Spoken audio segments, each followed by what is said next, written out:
Move mountains to supersize and grow your business. Sharon Horne-Ellstrom here. Our idiom today is move mountains, and this is one of those idioms that's been around for a very long time. It's actually appeared in the Bible and in the Reams Bible, Matthew 21:21, I believe, in 1582. It was first documented in a language we could all understand and read here in America or in the United States. Now, it means to do something that seems impossible, right? Moving a mountain, how would you go about doing that? Napoleon even used it when he said she could move mountains, or she would move mountains, or she will move mountains, something to that effect. Napoleon, yep, the ruler, Napoleon Bonaparte. So it means that we're going to do something that's impossible. For a lot of us, and for a lot of other people around us, maybe not for us so much, they think that building and growing a business, much less supersizing our business, is impossible or so outrageous and so outlandish that we can't possibly do it. Yet, you know, multi-million-dollar businesses, billion-dollar businesses are popping up time and time again.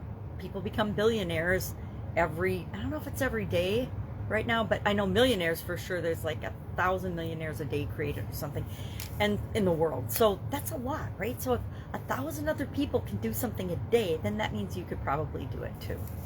I'm sure that's a weird statistic, and sometimes people are counted more than once, but my point is, if anyone else has ever done something, then you can probably do it too. And thousands of people have supersized and grown their business. That means it's possible for you and me as well. So today, for the Get Your Goals annual challenge, we're talking about BHAGs, big, hairy, audacious goals. For a lot of us, supersizing our business is considered a big, hairy, audacious goal. And how we go about doing it is the same way we go about growing and building our business, because that is a big, hairy, audacious goal, right? If we want to do big things and make the world a better place, that is a huge, big, hairy, audacious goal.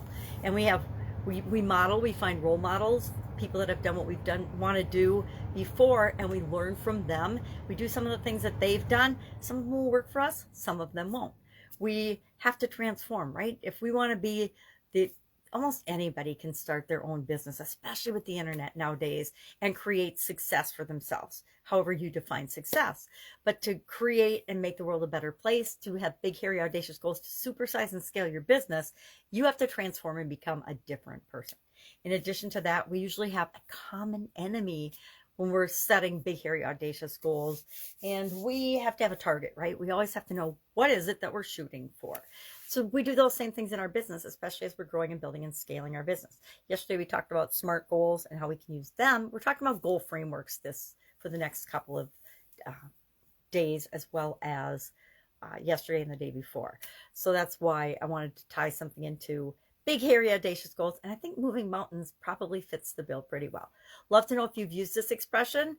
I don't know if I've said we're going to move mountains very often, but I definitely am a believer in setting big goals and having an impact on the people in my life and the people around the world as much as I possibly can. And that in and of itself is a big, hairy, audacious goal. If I can help you in any way, ask. Otherwise, I'd love to hear your experience about moving mountains or setting big, hairy, audacious goals, and what works for you as you're building and growing and supersizing your business. Have an awesome day. And of course, be with you tomorrow.